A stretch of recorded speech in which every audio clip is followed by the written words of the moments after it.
देखते हैं आज की तमाम बड़ी खबरें नॉन स्टॉप न्यूज में। गुजरात दौरे के दौरान कांग्रेस सांसद राहुल गांधी ने भारतीय जनता पार्टी और पीएम मोदी पर जमकर निशाना साधा और चैलेंज देते हुए कहा कि हम बीजेपी को गुजरात में वैसे ही हराएंगे जैसे अयोध्या में हराया है।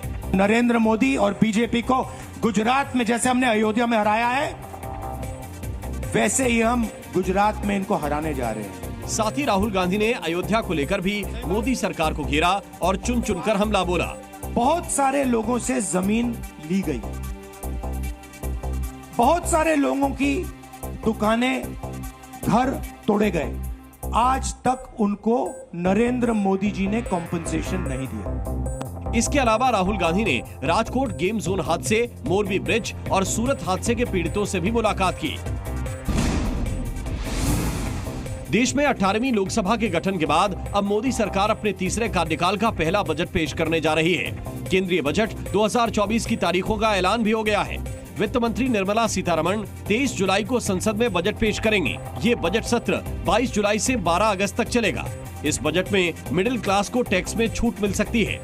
महिला सशक्तिकरण, किसानों की आय बढ़ाने और रोजगार पर फोकस रह सकता है। स्टैंडर्ड डिडक्शन लिमिट 50,000 से बढ़ाकर 1 लाख की जा सकती है। डिफेंस, रेलवे, इंफ्रास्ट्रक्चर के लिए कई घोषणाएं हो सकती हैं। स्टार्टअप पर लगने वाले एंजल टैक्स को कम करने पर विचार कर सकती है सरकार। इस साल 2 बार बजट पेश हो रहा है। 1 फरवरी 2024 को अंतरिम बजट पेश किया गया था, लेकिन अब नई सरकार का गठन होने के बाद पूर्ण केंद्रीय बजट पेश होने जा रहा है।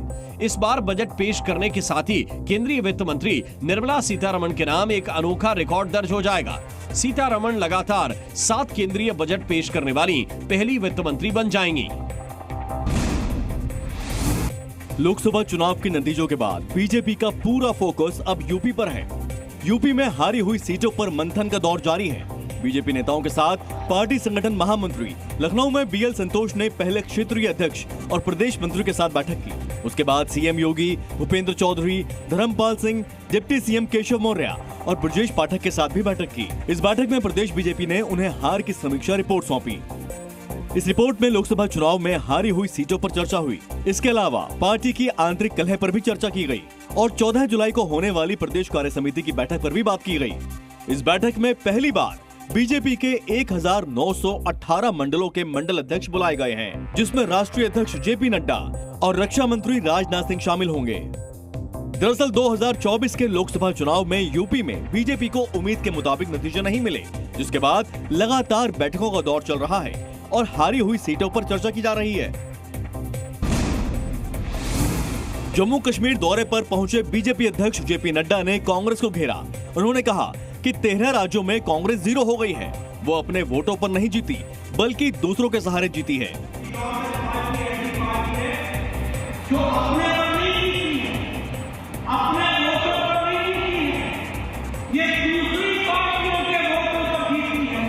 नड्डा ने कांग्रेस पर आरोप लगाया कि वो जिसके साथ होती है वो उसी पार्टी को खत्म करने का काम करती है।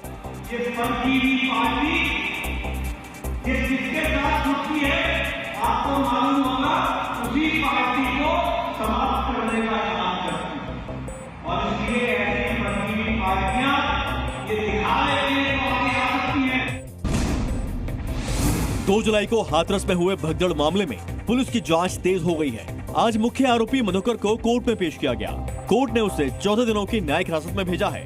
वहीं आज सुबह ही पाखंडी बाबा का बयान सामने आया, जिसमें उसने दोषियों के खिलाफ कार्रवाई और शासन प्रशासन पर भरोसे की बात कही। वहीं हाथरस पुलिस ने आज बाबा के राजनीतिक दलों से संपर्क और मनी ट्रेल फंडिंग की जांच की बात की है। इनका किसी भी अगर राजनीतिक दल से कोई भी इनका संबंध है तो उनके विरुद्ध कार्रवाई की जाएगी। अगर इनके फंडिंग में कोई ट्रेल निकल कर आता है, ऐसा लगता है कहीं ना कहीं ये जो इनका समारोह है कहीं ना कहीं किसी पॉलिटिकल दल द्वारा फंडिंग हो रही है। हादसे के लिए बनाई गई न्यायिक जांच आयोग की टीम आज पहली बार हाथरस पहुंची और घटना स्थल पर जाकर हादसे की जांच शुरू की गई। वहीं इस मामले में अब पटना में भी बाबा साकार हरि के खिलाफ एफआईआर दर्ज कराई गई है। साफ है कि इस पूरे मामले में अब पाखंडी बाबा की मुसीबत बढ़ने वाली है। देश के कई राज्यों में भारी बारिश का दौर जारी है।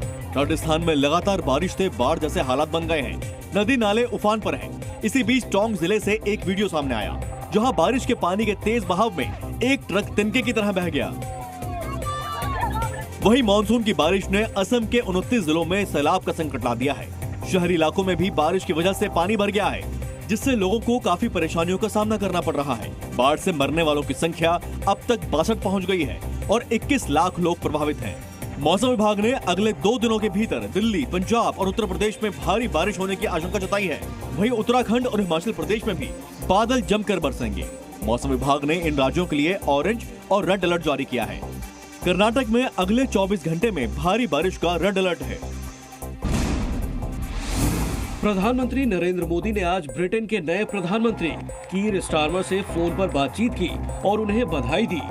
दोनों नेताओं ने भारत ब्रिटेन संबंधों और रणनीतिक साझेदारी को और गहरा करने पर चर्चा की। पीएम मोदी ने उन्हें भारत आने का न्योता दिया।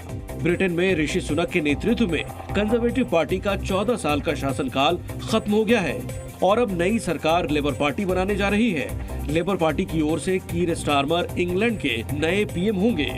पीएम मोदी ने अपनी बातचीत के बारे में सोशल मीडिया पर पोस्ट के जरिए कहा कि कीर स्टारमर से बात करके खुशी हुई। उन्हें ब्रिटेन का प्रधानमंत्री चुने जाने पर बधाई दी।